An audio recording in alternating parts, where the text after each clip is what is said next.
Բարի առավոտ իմ շատ սիրելի հեռուստադիտողներ, Կոտայք հեռուստաընկերության եթերում իր աշխատանքն է սկսում Բարի լույս ծրագիրը։ Իսկ ես Ալիտա Եղիազարյանս այս տաղավարից ձեզ մաղթում եմ լավ օր եւ դրական հույզեր։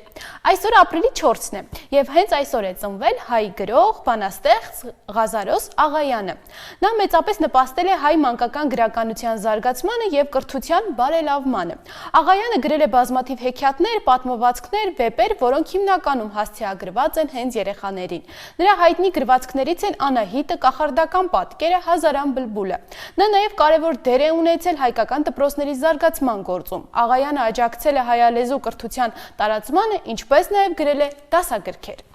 Ապրիլի 4-ին ամբողջ աշխարհում նշվում է նաև համացանցի համաշխարհային օրը։ Համացանցի ստեղծման տարեթիվը ընդունված է համարել 1969 թվականը, երբ Ամերիկայի Միացյալ Նահանգների պաշտպանության նախարարության հիմնարկությունների մեծ մասը միավորեցին իրենց համակարգչային ցանցերը մեկ միասնական ցանցի մեջ, որը համարվում է համացանցի նախատիպը։ 1971 թվականին մշակվեց էլեկտրոնային փոստի առաջին ծրագիրը։ 1973 թվականին ցանցին միացան առաջին օտարերկրյա կազմակերպությունները Մեծ Բրիտանիան եւ Նորվեգիան։ Այդպիսով ցանցը դարձավ միջազգային։ Իսկ արդեն 2003 թվականին առաջին անգամ պետությունը ամբողջությամբ միացավ անվճար անլար համացանցին, որը Wi-Fi-ն է։ Սիրելի հեռուստադիտողներ, այսօր ունենալու ենք շատ հետաքրքիր հյուր, իսկ մինչ մեր հյուրին ներկայացնելը, առաջարկում եմ դիտել հաճելի տեսահոլովակ, լսենք հաճելի երաժշտություն, վերադառնանք եւ շարունակենք եթերը։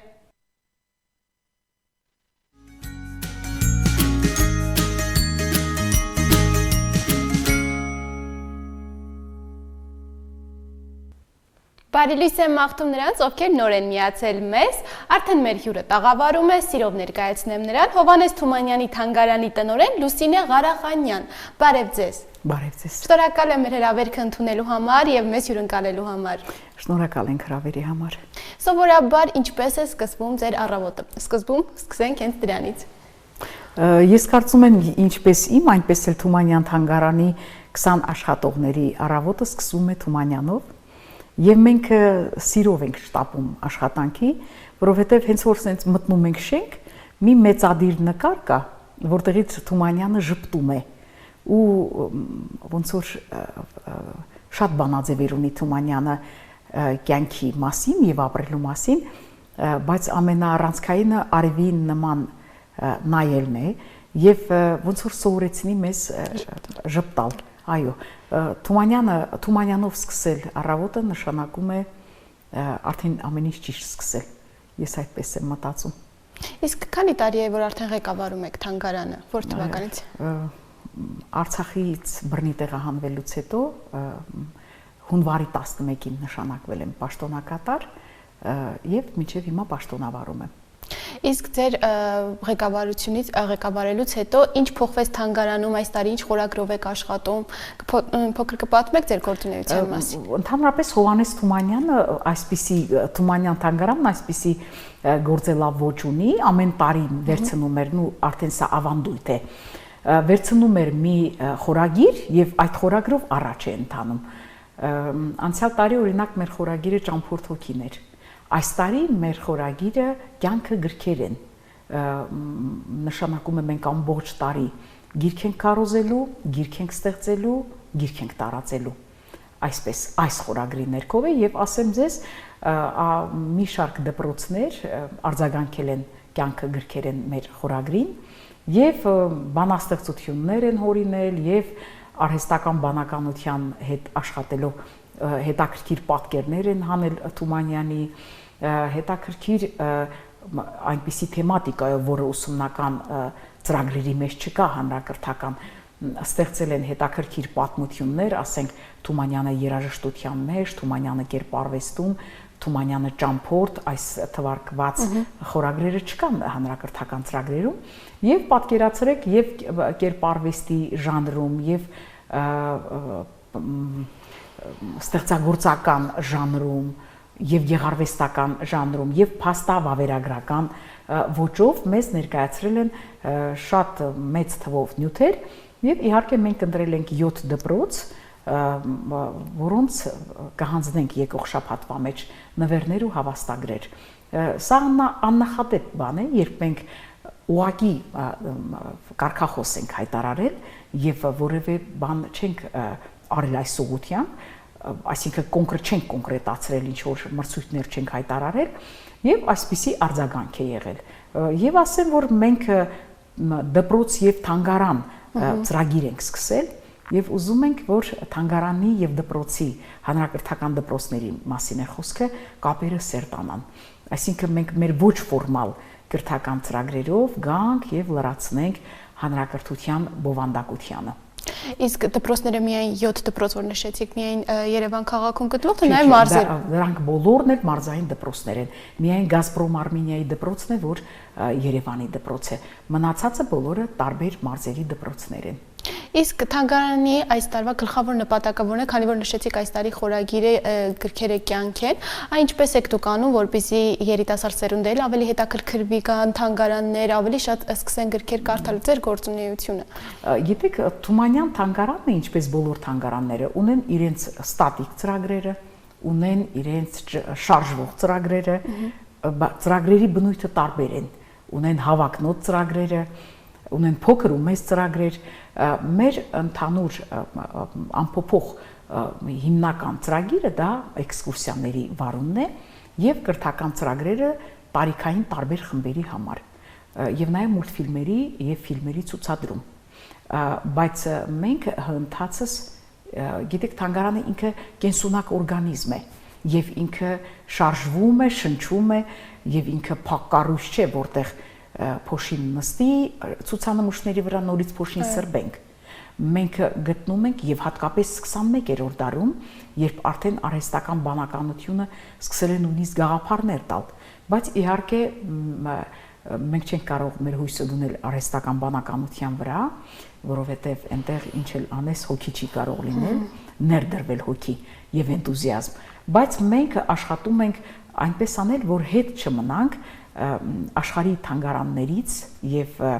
աշխարհի թանգարանների գործելավոճից օրինակ արդեն 2 տարի է մենք սկսել ենք տեխնոլոգիաներով քարոզել Թումանյանը եւ այս տարի մենք մի հետաքրքիր գիրք ենք ստեղծում ոչ թե 1 այլ 2 որոնք իրենց բնույթով լինելու են ինտերակտիվ այսինքն մարդը սոսկ չի ընթերցելու գիրքը այլ հնդածս վիդեոներ է նայելու տեսանյութեր է նայելու QR կոդերով եւ գիրքը դառնալու է մի հետաքրքիր աշխարհ եւ հիմա աշխարհը քանի գնում բարթանում է եւ զարմանալու զարմացնելու էֆեկտն է ցավոք սրտի որ առաջնային է այսինքն դու պետք է այնպիսի մի արժեք ստեղծես որը զարմացնի իսկ Թումանյան թանգարանի պարագայում ոչ միայն զարմացնի այլ նաեւ ամրապնդվի ցեմենտվի որպես բարձրագույն արժեք, հոգևոր արժեք, որովհետև իմ խորին համոզմամբ աշխարհում իրենց գոյությունը շարունակելու են բնական լույսի եւ արևի տակ բոլոր այն ազգերը, ովքեր բարոյապես եւ հոգեպես լինելու են մաքուր եւ շիտակ, ինչքան էլ աշխարհակալները իրենց զենքերով, իրենց պատերազմներով, արհավիրքներով ագրեսիան լեգիտիմացնեն Ես այն համոզման եմ, որ չափազանց բարձր արժեքներ ունեցող ազգերը շարունակելու են իրենց կյանքը բնական լույսի եւ արևի տակ։ Եվ մենք օրինակ որպես տեխնոլոգիական նյութ քարոզի ստեղծել ենք բջջային հավելված, կոչվում է ոսկե դարան, կարող եք քաշել ձեր հեռախոսին, այս պահին հասանելի է 22 հեքիաթ եւ Android համակարգում եւ Apple Store-ում, ընդ որում որոշ հեքիաթներ ֆրանսերեն դուք կգտնեք, անգլերեն, արևմտահայերեն, ռուսերեն, այս պահին թարգմանվում եւ ընթերցվում են ճապոներեն, իտալերեն, Թումանյանը, հեքիաթները Թումանյանի, պարսկերեն եւ իմ խորին համոզմամբ դուք հունիս ամսին արդեն այս թվարկվածս լեզուներով կգտնեք մշտեմարանում մեր հեքիաթները ու նաեւ ասեմ, որ Հայաստանի լավագույն դերասանները ընթերցել են պոեմները Թումանյանի եւ մեր լավագույն հնչյունային ձևավորողներից մեկը հիմա ձևավորում է դրանք եւ առաջիկայում դուք ոսկե դարանում նաեւ կլսեք պոեմներ, քարյակներ, բալլադներ, լեգենդներ, Թումանյանի լավագույն գործերը։ Այսինքն ինքը ընտանեկան հավելված է եւ նաեւ ձեր տարիքային խմբի համար է։ Իսկ ընդհանուր քանի լեզվով այս պահին հասանելի անգլերեն, ռուսերեն։ Այս պահին անգլերեն, ռուսերեն, հայերեն, արևմտահայերեն 5 լեզվով այս պահին հասանելի է դարանը, հա։ Իսկ մինչև հունիսին մենք ավելացնելու ենք եւս 3 լեզու, որը չկա դարանում՝ պարսկերեն, իտալերեն, ճապոներեն։ Իսկ կարողանում եք հետևել այդ ընթերցանությունը, օրինակ երեխաները այլ երկրների նույնպես ներբեռնում են, ընթերցում են Թումանյանի հեքիաթները, հետաքրքրվածությունը ինչպեսին է։ Այո, մենք ունենք վիճակագրական պատկեր եւ Ֆրանսիայում կան, որ բեռնել են մեր հավելվածը, եւ Միացյալ Նահանգներում, նաեւ հետաքրքիր է Ուկրաինայում։ Նոր տեսանք, որ նաեւ կարող է Ուկրաինայի հայերեն ներբեռնել կամ չգիտենք։ Այսինքն աշխարհագրությունը շատ մեծ է ոսկե դարանի եւ մենք դեռևս գովազդային աշխատանքներ չենք արել, բայց մենք եթե գովազդային աշխատանքներ սկսենք անել, այո, ոսկե դարանը կլինի շատ պոպուլյար, շատ հայտնի ու շատ սիրված։ Այսինքն ինքը գիտեք Թումանյանը ինքը համամարտկային նշանակության գրող է եւ մեծ մտածող։ Թումանյանը մեծագույն հումանիստ է եւ այս առումով այո նրան պետք է ճանաչեն աշխարհի բոլոր կետերում, բոլոր լեզուներով ընթերցեն, որովհետեւ Թումանյանն իսկապես հումանացնող մեծ ուժ ունի։ Իսկ բացի ընթերցանությունից, լինում են երբ որ օտար երկրներից, այլ երկրներից եք հյուրեր ունենում, երեխաներ կամ թեկուզ ավելի մեծ տարիքի մարդիկ, որ այցելում։ Մենք ունենում ենք զբոսաշրջիկներ, այո, եւ Թումանյան թանգարանը շատ սիրված է մեր սփյուռքահայ բարեկամների, դպրոցականների համար, մեծերի։ Այո, մենք ունենում ենք ինչպես տուրիստներ, այլազգի զբոսաշրջիկներ, որոնք գալիս եւ ուզում են անպայման տեսնել Թումանյան թանգարանը, նաեւ ունենում ենք սփյուռքահայ այցելուներ։ Իսկ երբ որ զբոսաշրջիկները գալիս են այլ երկրներից, նրանք որքանով են ծանոթ գրողին, ինչ կարծիք են արտահայտում, ընդհանուր ծանոթ են լինում գրողին։ Տարբեր, այո, կարող է ծանոթ լինեն, կարող է տեղեկացված են շատ լավ, կարող է ծանոթ չեն, ուղղակի ուզում են ծանոթանալ, բայց Թումանյանը ինչպես Հյուգոն Ֆրանսիայում, ինչպես Շեքսպիրը Անգլիայում, այդպես շատ մասշտաբային է եւ այո ու սիրված։ Ու դրա համար մենք այցելուների խնդիր գրեթե չենք ունենում։ Իհարկե մեր շենքի շինարարության հետ կապված լոկացիան փոխվել է, մենք Հրանտ Մաթեոսյան մշակութային կենտրոնում ենք այս պահին, մեր գործունեությունը ծավալվում, Հրանտ Մաթեոսյանն է հյուրընկալել Թումանյանին այս պահին, բայց էլի մենք իհարկե ունենք այցելուներ, էլի пассив չէ, էլի բովանդակային առումով աշխատում ենք պահել այն ամենը ինչ կար եւ ավելացնել վրան։ Իսկ բացի երեխաների մոտ հետաքրքրություն առաջացնելուց մեծահասակների համար ինչ ծրագրեր կա, որպեսզի նրանք այցելեն եւ նրանց համար նույնպես հետաքրքիր լինի։ Մեծահասակների համար մենք բանախոսություններ ունենք, ֆիլմեր ունենք, որի դիտումներ ենք կազմակերպում, բայց նոր շենքը լինելու դեպքում մենք արդեն մշակել ենք հայցակարգ Թումանյան թանգարանի զարգացման եւ այդ հայցակարգով Թումանյան թանգարանը լինելու է Ցիկյանս ուսումնառության կենտրոն, այսինքն այնտեղ գործարկվելու են ու ակտուալացվելու են ծրագրեր տարիքային բոլոր խմբերի համար, ներառյալ ծերեր, հա, իրենց կյանքի մայրամուտին գտնվող համակազմ, բոլոր տարիքային փուլերի համար մենք մշակելու ենք ծրագրեր, բայց այս պահին դրանք բանախոսություններն են, որ մենք բարբերաբար անում ենք հայտնի հոբելյանների հետ կապված, իրադարձությունների հետ կապված, որ եւ գալիս են եւ լսում են։ Օրինակ երկուշաբթի մենք ունենք Օլգա Մայրիկ ֆիլմի ցուցադրությունը, դա Թումանյանի կնոջ մասին է, մի ուշագրավ կերպար, որ շատ դրական առումով վարակիչ կարող է լինել մեր մայրերի, քույրերի, բոլորի համար, թե ինչպիսին է եղել Օլգա Մայրիկը։ Եվ երկու սեանսով ենք դրել, սիրով կարող են գալ, ֆիլմին հաջորդելու է բանախոսություն եւ սպառիչ կլինեն բոլոր այն հարցերը Օլգա Մայրիկի մասին, որոնք կհնչեն ֆիլմից հետո դիտողների կողմից։ Այո։ Իսկ նաեւ այսօր գրող բանաստեղծ Ղազարոս Աղայանի ծննդյան օրն է, կա համատեղ նախագիծ թանգարանում, որ երկու գրողներին է վերաբերվի։ Ընդհանրապես նրանք, ովքեր առնչություն են ունեցել Հովհաննես Թումանյանի հետ եւ հատկապես վերնականներին, Թումանյան թանգարանը անպայման միջոցառումների որևէ ձևաչափով անդրադառնում է։ Օրինակ Ղազարոս Աղայան Թումանյան առնչություններին մենք անպայման անդրադառնալու ենք, ինչու չենք այսօր անդրադարձել, իհարկե մեր Facebook-յան էջում անդրադարձ կլինի անպայման, որովհետև քանի որ այս տարի Հրանտ Մաթեոսյանի 90-ամյակն է եւ Ճեմասրահը նաեւ դահլիճը զբաղեցված է, դահլիճը դեկորացիաներով Գոմեշի ներկայացման հետ կապված, իսկ Ճեմասրահը Հրանտ Մաթեոսյանի լուսանկարների ցուցադրությունն է եւ անձնական իրերի,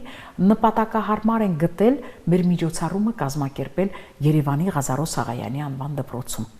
Ինչպես օրինակ Անդրանիկ Օզանյան Թումանյան նամակագրությունը կազմակերպեցինք Վազգեն Սարգսյանի անվան ռազմական ինստիտուտում։ Այսինքն մենք մեր միջոցառումները դարձրել ենք շրջիկ եւ սա շատ ավելի լավ է,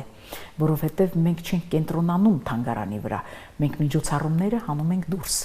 եւ սա շատ ավելի արդյունավետ է եւ շատ ավելի ճիշտ է։ Չնայած սա շենքային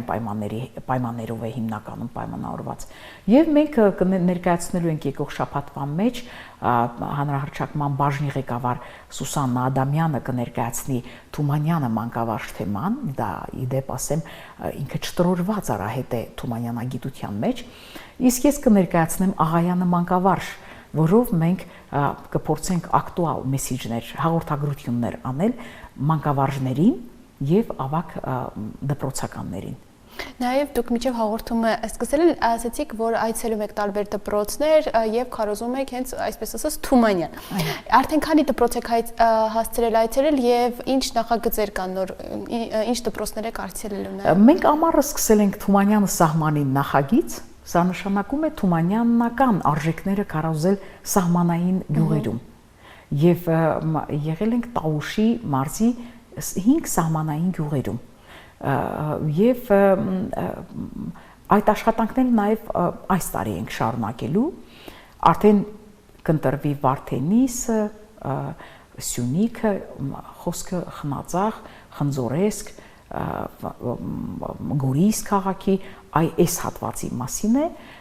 որտեղ էլի թումանյանական արժեքներ պետք է տարվեն։ Մենք սկսել ենք Թումանյան ընտանիքի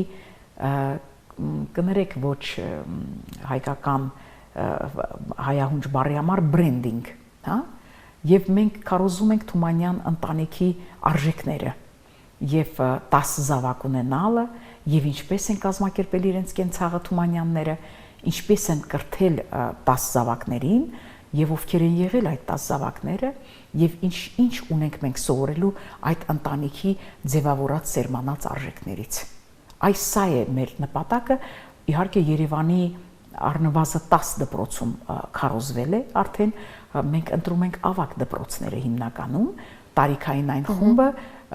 որտեղ շատ կարևոր է ճիշտ համոզմունքների եւ արժեքների ձևավորումը եւ շարունակում է այս ընթացքը, սա թանգարան դպրոց ծրագրի մեջ է եւ մենք այո շարունակելու ենք եւ ամեն շաբաթ որևէ դպրոցում մենք փորձում ենք լինել, հասցնել լինել, որպեսզի երեխաները մերձ լինեն, շատ մտերիմ լինեն Թումանյանի հետ եւ Թումանյանի ներկայությունը լինի ամենտեղ, որովհետեւ Թումանյանը ազգային է, Թումանյանը համամարտկային է, Թումանյանը աստվածային էությամբ է եւ Թումանյանը ճիշտ է։ Եվ այս արժեքները պետք է հատկապես մեծ ռիթմով, մեծ արագությամբ, մեծ ինտենսիվությամբ տարածվեն տեխնոլոգիաների երբեմն ոչ բարենպաստ եւ պարտադրվող արժեքների եւ գահավիժող արժեքների ժամանակներում։ Իսկ կա ծրագիր արդեն, որ պետք է իրականացվի նաեւ, քանի որ Աբովյան քաղաքում է գտնվում Աբովյանի դպրոցներում։ Մենք անպայման Աբովյանն էլ ենք ներառելու մեր թանգարան դպրոց ծրագրերում, որովհետեւ եւ մենք բոլոր մարզերում պետք է լինենք։ եւ այո Աբովյանն էլ կլինի պարզապես հնարավոր է դա լինի կամ առաջիկա ամսին կամ եկող ուսումնական տարվա շրջանակներում, այսինքն աշնանը, սեպտեմբեր, հոկտեմբեր, նոյեմբեր, այսպես։ Իսկ նաև ասացիք նոր Թումանյանի արժեքները, որը նա թողել է, դա եք ներկայացնում։ Իսկ կան նորություններ, որ երեխաներին անհայտ են, եւ դուք փորձում եք ձեր դասընթացների միջոցով նրանց բացատրել եւ նրանց մոտ հետաքրքրվածությունը ավելի մեծացնել։ Ես ասեմ ձեզ, մենք շատ լավ սերունդ ունենք։ Ուղղակի պետք է հետները շատ ճիշտ աշխատող եւ ուսուցիչներ լինեն եւ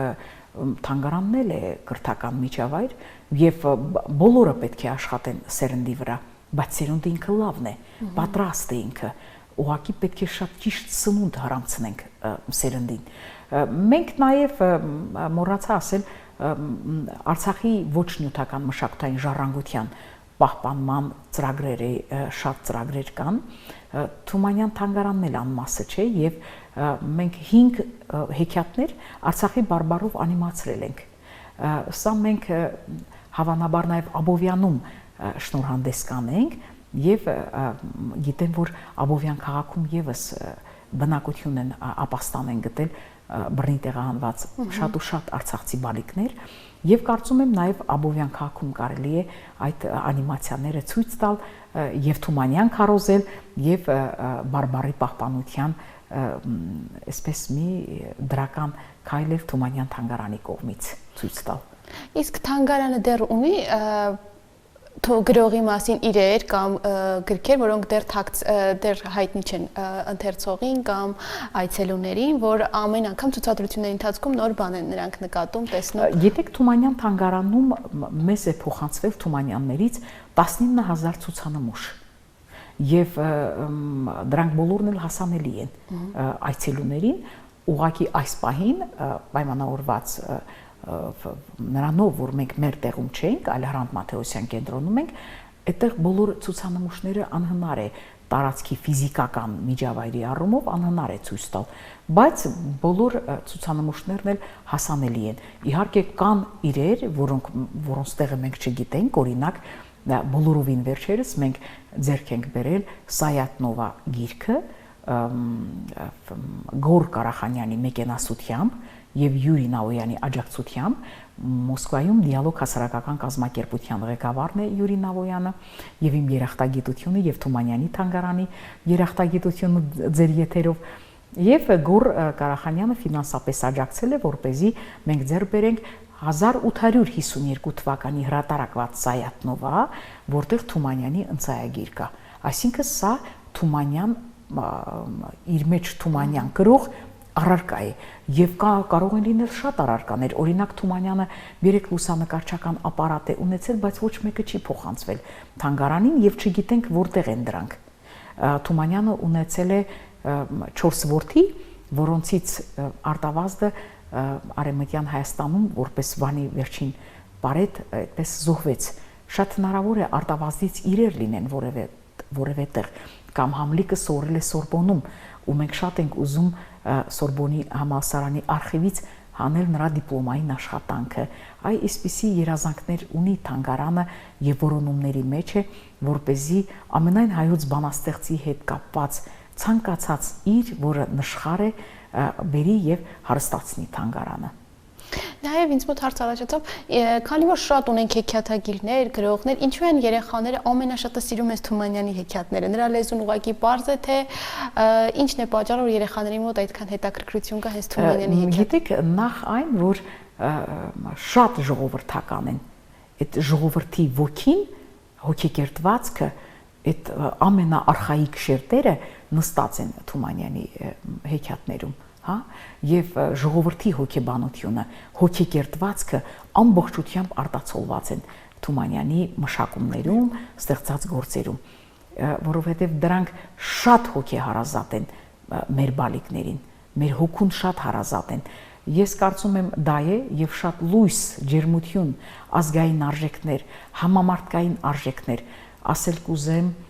հոգեթերապևտիկ արժեքներ կան Թումանյանի հեքիաթներում եւ շատ լույս աստվածային, այսինքն այդ մարդը իր անձնային եւ հոգեվոր հասունության ընթացքում հասել է մի կետի, որը շատ մոտ է Արարչին։ Եվ ես մտածում եմ նաև դա է գաղտնիքը, որ այնքան խորը հումանիզմը, խորը մարդասիրությունը, խորը բոլոր ժողովուրդներին է ինքը սիրել եւ երազել է բոլոր ժողովուրդների համերաշխության մասին։ Մի գաղափար, որ շատ կերազեինք աշխարհի այսօրվա աշխարհակալներից, գոնե մեկի մոտ մի 5 րոպեով այդ մտածողության process-ը լիներ ժողովուրդների համերաշխության։ Ու այսպես աստվածային էությունն է, որ փոխանցել է ոչ միայն հեքիաթներին, այլ նաև բոլոր գործերին, եւ որոնք այդքան գրավիչ են եւ հարազատ մեր հոգուն ու մտքին։ Նաև վերադառնալով թանգարանի գործունեությանը, թանգարանը համագործակցում է այլ հաստատությունների հետ կամ այլ հետազոտողների հետ։ Այո, մենք անշուշտ համագործակցում ենք, ունենք հեքիաթագիտության բաժին, որը հավակնում է դառնալ շատ մեծ գիտահետազոտական ուղղություն, կենտրոն, ինչու՞ չէ, միայն Հայաստանի մակարդակով չէ, տարածաշրջանային եւ այս ուղղությամբ եւ այս կապակցությամբ մենք Եվրոպայի հեքիաթի ուղու գիտխորհրդի անդամ ենք եւ սա շատ մեծ նվաճում է եւ մենք համագործակցում ենք Եվրոպայի հեքիաթի ուղու հետ եւ Եվրոպայի հեքիաթի ուղու երկրների քարտեզում կա Հայաստանը Թումանյանի թանգարանի մատնանշումով։ Մենք համագործակցում ենք գիտական կառույցների հետ, գրականության ինստիտուտի հետ Մանուկ Աբեղյանի անվան, համագործակցում ենք ակադեմիայի տարբեր ինստիտուտների հետ, համագործակցում ենք տարբեր գիտակրթական կառույցների հետ, մշակութային կառույցների հետ եւ թանգարանը չի կարող ինքը մենակ իրենով աշխատել եւ կենսունակ լինել։ Ինքը բազմապլան, բազմապրոֆիլ, բազմաճյուղ, այսպես եւ իր գործունեությունը լայն աշխարհագրություններ նվաճող այդ ոճով պետք է աշխատի, որպեսզի դառնա ոչ միայն ինքը տարածքային Հայաստանի համար, այսինքն, այլ ինքը կարողանա դուրս գալ եւ իր հայտը տալ, այսպես ասած, միջազգային տարբեր կառույցներում եւ տարբեր առիթներով։ Նաև ամփոփելով թեման, բացի անիմացիոն հավելվածից, որ ունեն երեխաները կարող են ընթերցել, այս տարի ինչ նորություններ են սպասվում, ինչ ցուցադրություններ, վարպետաց դասեր, մի փոքր նաև դրա մասին խոսենք։ Այս տարի մենք ունենալու ենք շատ հետաքրքիր բանախոսություն ցուցադրություն, Հեղինե Մելիք Հայկազյան եւ Թումանյան, սա շատ անտիպ չբացահայտված էջ է եւ մեր շատ սիրելի Աննա Վարդանյանը ներկայացնելու է նյութ, հավանաբար գիրքը տպագրելուց հետո մենք կանենք ցուցադրություն բանախոսությունը եւ հանրությանը մեկ եւս անհայտ էջ բաց կլինի, հասանելի կլինի Թումանյան, Հեղինե Մելիք Հայկազյան շփման հարաբերության մասին, որը նաև Հայաստանի պատմության էպոխա է, հատկապես արտգործ նախարարության համար սա ուշագրավ թեմա կարող է լինել, որովհետև Հեղինե Մելիք Հայկազյանը Բեգզադյանի կինն էր։ Այսինքն սա շատ ուշագրավ եւ աննախադեպ հետաքրքիր միջոցառում է լինելու։ Մենք իհարկե ունենում ենք հեքիաթագիտության միջազգային ամենամյա գիտաժողով, այս տարի շատ ուշագրավ խորագրով հանդես կգանք եւ սա լինելու է մեր թվով 15-րդ միջազգային գիտաժողովը։ Մենք ունենք ինտերակտիվ գրքերի նախատեսում ենք, աշխատում ենք այդ երկու գրքերի վրա, դա Հազարան բլբուլն է եւ Թումանյանի Ապրելու արվեստը, դրանք լինելու են ինտերակտիվ գրքեր եւ իրենց ոճով այնպիսին է, որ եթե դուք մտնեք գրախանութ եւ Թումանյան ցանկանաք գնել, դուք անպայման դա պետք է գնեք, որտեվ դա լինելու է բացառիկ ճաշակով, գեղարվեստական ճաշակով, նաեւ ժամանակակից, համադրված երկուսը, հետաքրքիր լուծումներով գրքեր են լինելու, որոնք շատերը կցանկանան ունենալ իրենց տանը, իրենց սեղանին եւ շոշափել դրանք։ Այս պահին չեմ հիշում էլ ինչ ունենք նախատեսված, բայց Ավետիք Իսահակյանի 150-ամյակի հետ կապված մենք ունենք եւ բանախոսություն եւ ցուցադրություն, ունենք տարբեր անդրադարձներ հայոց մեծերի եւ Թումանյանի առնչությունների հետ կապված, բանախոսություններ, դասախոսություններ,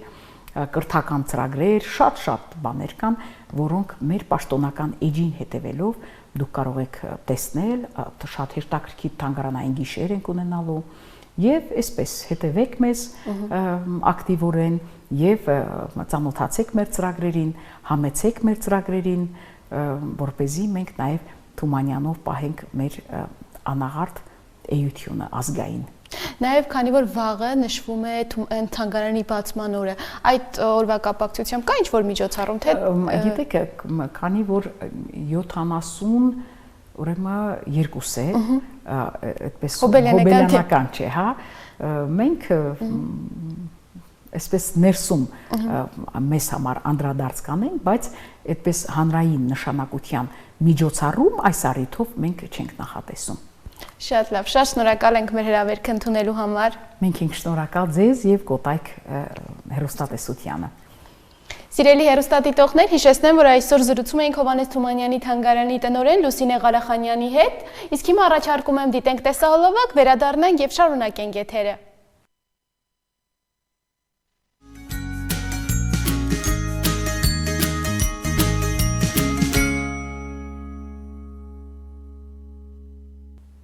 Բարի լույս եմ մաղթում նրանց, ովքեր նոր են միացել մեզ, շատ լավ է կարևոր միացել եք, քանի որ հիմա այցելելու ենք միասին մի երկիր, որը աշխարհի ամենազարգացած եւ դինամիկ զարգացող երկրներից մեկն է։ Գտնվում է արաբական թերակղզու հարավ-արևելյան հատվածում։ Խոսքս Արաբական Միացյալ Էմիրությունների մասին է։ Այս երկիրը հայտնի է իր շքեղությամբ, տնտեսական արագաճով եւ տեխնոլոգիական առաջընթացով։ Առաջարկում եմ միասին ծանոթանանք այս երկրի պատմության հետ։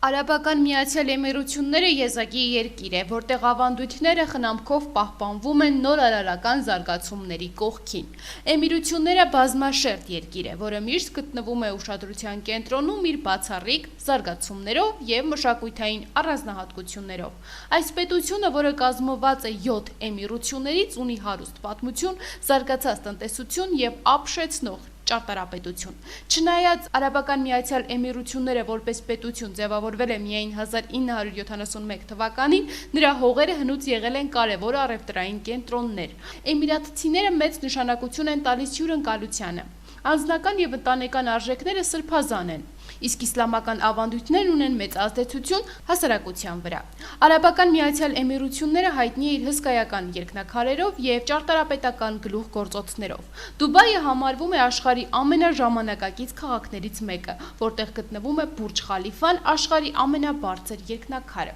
Աբու Դաբին երկրի մայրաքաղաքն է, աչքի է ընկնում իր մշակութային կենտրոններով, այդ թվում Լուվրի մասնաճյուղով եւ Շեյխ Զայեդի մզկիթով։ Հատկանշական է նաեւ, որ Արաբական Միացյալ Էմիրությունների տեխնոլոգիական զարգացումը։ Երկիրը մեծ ուշադրություն է դարձնում արհեստական բանականությանը, տիեզերական հետազոտություններին եւ խելացի քաղաքների զարգացմանը։ Դուբայը նույնիսկ նախատեսում է շուտով ունենալ օդային տաքսիներ։ Թեև Արաբական Միացյալ Էմիրությունների տնտեսության հիմքը սկզբում նավթն էր, այսօր երկիրը մեծ հաջողությունների է հասնում զբոսաշրջության, ֆինանսների, առևտրի եւ տեխնոլոգիաների ոլորտում։ Դուբայի առևտրային կենտրոնները, միջազգային ցուցահանդեսները եւ ազատ տնտեսական գոտիները ապահովում են ներդրումների մեծ ներհոսք։ Արաբական Միացյալ Էմիրությունները ունի նաեւ առաջադեմ էկոլոգիական ռազմավարություններ, ներառյալ մաքուր էներգետիկայի զարգացմանն ուղղված նախագծերը։ Երկրի հիմնական մասը ներգաղթյալներն են Հնդկաստանից, Պակիստանից, Ֆիլիպիններից, Եվրոպայից եւ այլ երկրներից։ Այս բազմազանությունը Արաբական Միացյալ Էմիրությունները դարձրել է մշակութային յուրահատուկ խառնուրդ։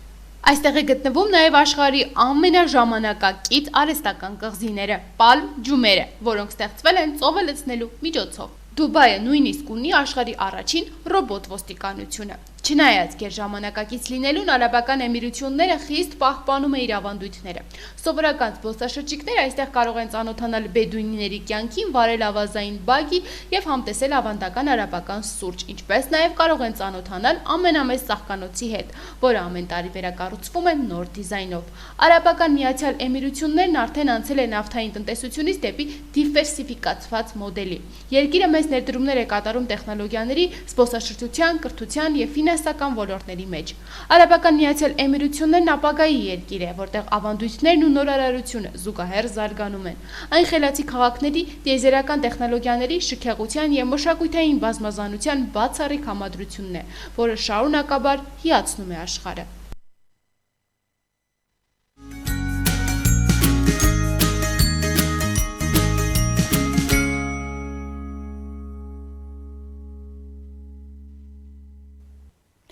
Մենք վերադարձանք սիրելի հեռուստադիտողներ, իսկ հիմա հերթը օգտակար խորհուրդներին է եւ այսօր միասին խոսելու ենք նարինջի մասին։ Նարինջը վիտամին C-ի հարուստ աղբյուր է։ Ամրեցնում է իմունային համակարգը, օգնում է մրսածության եւ վարակների դեմ։ Պայքարում է ազատ ռադիկալների դեմ, կանխարգելում է վաղաժամ ծերացումը եւ բջիջների վնասումը։ Այս միրգը նվազեցնում է խոլեստերինի մակարդակը, բարելավում է արյան շրջանառությունը, նվազեցնում է արյան բարձր ճնշման ռիսկը։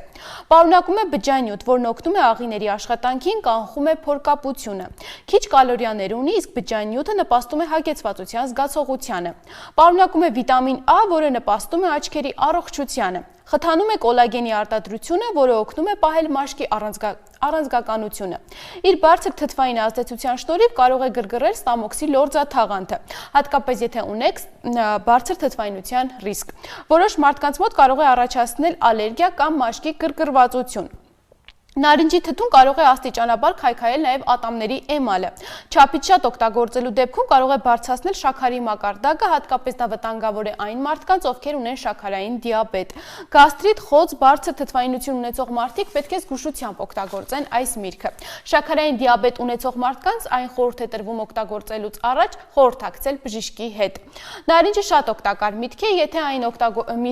այն օգտագործվում է չափավոր եւ առանց հակացուցումների։ Եթե ունեք առողջական որոշ խնդիրներ, ապա այն օգտագործելուց առաջ խորհուրդ է տրվում խորհրդակցել բժշկի հետ։ Սիրելի հեռուստադիտողներ, իսկ հաղորդման վերջում առաջարկում եմ անդրադառնանք միջնադարյան հայկական մի բերդաքաղաքի մասին, խոսքս Ամբերդի մասին է, որը գտնվում է Արագած լեռան հարավային լանջին, ծովի մակերևույթից 2300 մետր բարձրության վրա։ Այն պատմականորեն կարևոր ռազմական եւ վարչական կենտրոն է եղել եւ ծառայել է որպես պաշտպանական ամրոց եւ ազնվականների նստավայր։ Հիմա առաջարկում եմ միասին ծանոթանանք այս ամրոցի հետ։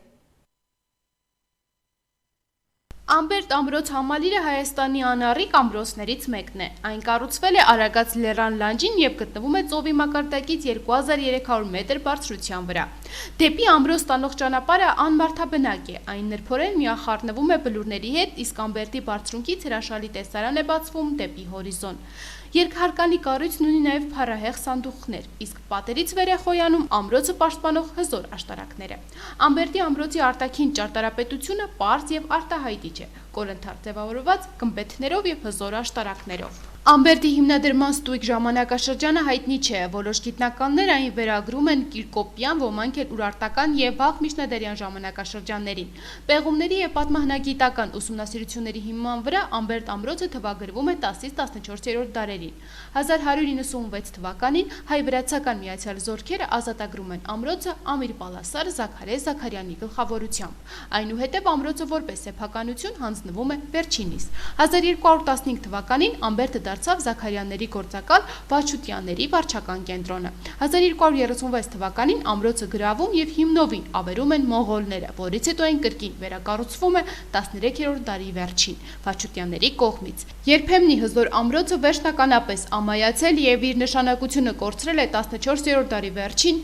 Լենգ Թեմուրի օրոք։ Ըստ պատմական աղբյուրների Ամբերդի շինարարությունը սկսվել է 7-րդ դարին կասմարական իշխանների կողմից։ 10-րդ դարում պատկանել է Պահլավոնիների իշխանին եւ եղել է Բագրատունյաց թագավորության կարևոր ռազմապաշտպանական հենակետներից եւ իր բնական դիրքով ու պաշտպանական կառուցվածքով անառիկ ամրոցի համբավ է ունեցել։ Նրան է վերապահված Անի քաղաքի պաշտպանողական ուղղակի պատասխանատու դերերից մեկը։ 10-ից 14-րդ դարերին Ամբերդ ամրոց բերդաքաղաքը ընդգրկում են մի շարք պատմաճարտարապետական հուշարձաններ, ամրոցապարիսպներ, Քարաշեն ձորի եւ Ամբերդաձորի դարպասները, Տղյակ, ջրամբարներ, բաղնիկ, գաղտնուղիներ, մատուռ, բնակելի շինություններ եւ կաթողիկե եկեղեցի։ Ներկայումս բերդաքաղաքից պահպանվել են Տղյակի պարիսպապատերի ավերակները, բաղնիկի այլևայլ շինությունների մնացորդներ եւ կաթողիկե եկեղեցին։